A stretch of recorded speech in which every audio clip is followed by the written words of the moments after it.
दोस्तों, अगर तीसरी बार हमारे मोदी जी प्रधानमंत्री बन जाते हैं तो हमारे हिंदुस्तान से सारे मुसलमानों का सफाया हो जाएगा। एक भी मुसलमान हिंदुस्तान में नहीं दिखेगा, सिर्फ हिंदू ही हिंदू नजर आएंगे। वैसे कैसा लगा आपको ये सुन के? एक पल को वास्तव में आपको यही लगा होगा कि ये भाई बोल क्या रहे हैं।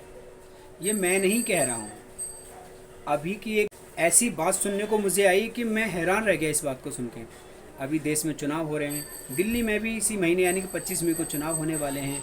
और चुनाव जब भी होता है तो बहुत सारी बातें ऐसी आती हैं भाई, बहुत सारे मुद्दे ऐसे आते हैं जो लोग कम पढ़े लिखे हैं, कम समझते हैं इन सब चीज़ों को, या फिर किसी सुनी सुनाई बात पर विश्वास कर लेते हैं। तो भाई ऐसे लोगों को ना भड़काना बहुत आसान होता है। पहली बात तो मैं वीडियो स्टार्ट करने से पहले, मुद्दे पर आने से पहले एक बात क्लियर कर दूं कि मैं किसी भी पार्टी का ना भाई, ना तो कोई प्रतिनिधि हूँ, ना ही कोई प्रवक्ता हूँ, और ना ही मुझे किसी पार्टी से कोई संबंध है। अब करते हैं सीधा हम मुद्दे की बात। मैंने ऐसा क्यों कहा, ठीक है, और आपको किस किस चीज़ का ध्यान रखना है ये भी ध्यान रखना है, ये मैं वीडियो के अंत में बताऊँगा। तो सबसे पहले भाई, जैसे मेरे पास आए वो मोमडन है, तो अंकल टाइप के थे, तो उन्होंने मुझसे, वो जानते हैं, तो उन्होंने मुझसे सबसे पहले एक ही सवाल किया, यार एक बात बताओ, अब की बार किसको वोट दोगे आप? तो मैंने कहा किसको वोट दूंगा? मैंने कहा देखो, मैं उसको वोट दूंगा जिसने कल भी अच्छा काम किया था और आने वाले कल में भी अच्छा काम करेगा।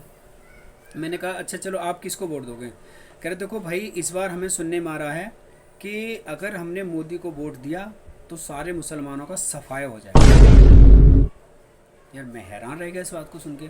मैंने कहा आपसे अंकल जी, किसने कहा इस बात के लिए कि सारे मुसलमानों का सफाया हो जाएगा अगर इस बार अगर मोदी को यानी तीसरी बार प्रधानमंत्री बनते? तो कह रहे बहुत सारे लोग कह रहे हैं, बहुत सारी पार्टियां कह रही हैं। मैं ऐसा कोई भी काम जिसमें ये लिखा हो कि भाई ये योजना या फिर ये काम मुसलमान नहीं करेंगे, ये योजना मुसलमानों के खिलाफ है, ये मुसलमान नहीं कर, ऐसे एक भी बता दीजिए। कह रहे ऐसा कोई भी नहीं है। यानी फिर आपको ऐसा क्यों लगता है? मैं कुछ योजना गिना देता हूँ उनकी, जो भी है। जैसे उज्ज्वला योजना, भाई जिसके सिलेंडर दिए गए घर घर, ऐसा कौन सा मुसलमान नहीं था जिसको नहीं मिला? आयुष्मान योजना, जिसमें भाई 5 लाख का बीमा कवर दिया जाता है, कौन से मुसलमान को नहीं मिला? जिसने बनवाया उसको मिल रहा है।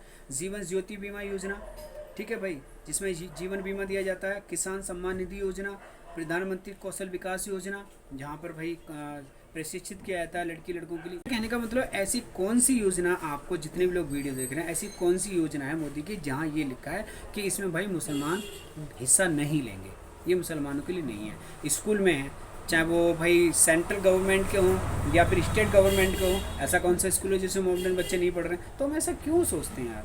इससे पता है क्या होता है? इससे एक बात उन्होंने और कही, मैं अभी बताने वाला हूँ। होता है कि ना, इससे ना एक गलत भावना पैदा होती है, एक द्वेष पैदा होता है कि यार ये हिंदू है, ये मुसलमान है, ये अच्छा इंसान नहीं है, ये मुसलमान है, मुसलमान सोचेगा हिंदू अच्छे इंसान नहीं है हमारे लिए। तो एक ना इससे मन मुटाव पैदा होता है। तो भाई आप पढ़े लिखे समझदार हो, ठीक है, इस बात में कभी मत आना। मैं ये नहीं करूँ आप मोदी को या किसी को वोट दो, जहाँ तुम्हारा दिल करे वहाँ वोट देना, पहली बात तो ये है, ठीक है, जहाँ भी दिल करे तुम्हारा, जिसको भी।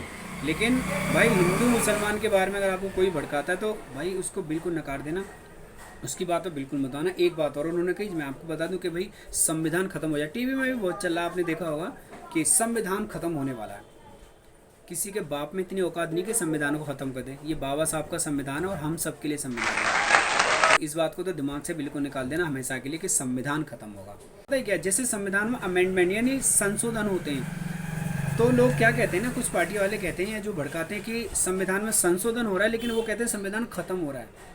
खत्म होने में और संशोधन होने में बहुत फ़र्क है दोस्तों। संशोधन का मतलब होता है कि बढ़ती आबादी की ज़रूरतों के हिसाब से हमें चीज़ों को ऐड करना उसमें, यह है तो संशोधन। जैसे मान लीजिए ये मेरे घर का एक हिसाब है पूरे महीने का, यानी कि जो घर में एक महीने में जो जो सामान की ज़रूरत होती है, मान लीजिए इसमें मेरे घर में 10 किलो आटा एक महीने में लगता है और 10 लोग खाने वाले हैं।